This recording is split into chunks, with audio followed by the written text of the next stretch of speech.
looloo waral ma jël dogal yi benn lu ko dalee ci talaata ëllëg incha allah couvre-feu bi dina tàmbalee 9h ci guddi ba juróomi waxtu ci fajar ñaar waxtu liggéey yi dinañu tàmbalee 9h ci suba ba ñeenti waxtu ci ngoon ñett marché yi danañ leen ubbi juróom-benn fan ci ay bés yu nekk di tëj benn fan bu ñu jagleel seenub set setal gox bu ci ne préfet ba dana tànn bés ba muy bésub set setal ba ñeent luuma yi dinañu ko ubbi ci biir département bu ne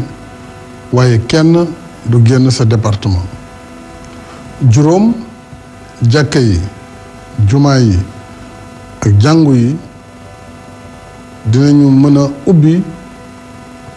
ci anam yu méngoo ak ni ñuy xeexee mbas mi ci loolu ministre de l'intérieur ak ministre bi yor wàllu wér-gu-yaram dinañu ci diisoo ak kilifa diine yi imaam yi ak ulema yi ak waa jàngu bi juróom-benn ci l'école yi classe yi def examen di CM2 troisième ak terminal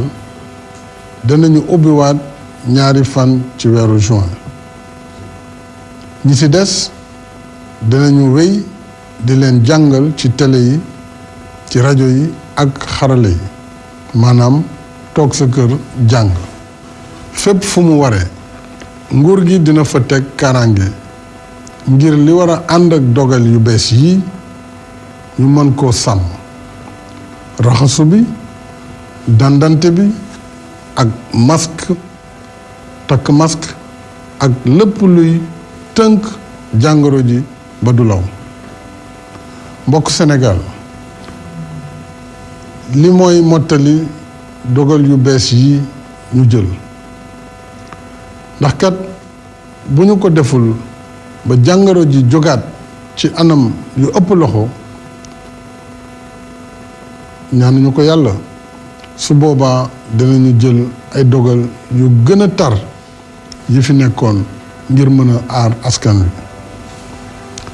kenn réerewul mbir ne bu ñu taxawee takku ak sunu xam-xam suñuy ñaan ñu defar ay gel ak i saabu ngir raxasu wala raxas loxo yi ñi ñaw ay masque ñi fent ay xarala dinañu mujj daan corona bi ma bëggoon balaa may daaneel sama kàddu ma santaat te gërëmaat waa réew mi rawatina kilifa diine yi ak yu aada yi ci jàpp bi ñu jàpp ca njalbeen ga ba tey moo tax ma leen di ñaanaat ñu taxawaat ngir dogal yu bees yi mën a wéy te du ànd ak lor ci loolu it maa ngi gërëmaat jàngalekat yi élèves yi ak seeni wayjur borom këru liggéeyukaay yi ak liggéeykat yi ak syndicat yi maa ngi leen di ñaanal guddib jàmm wasalaam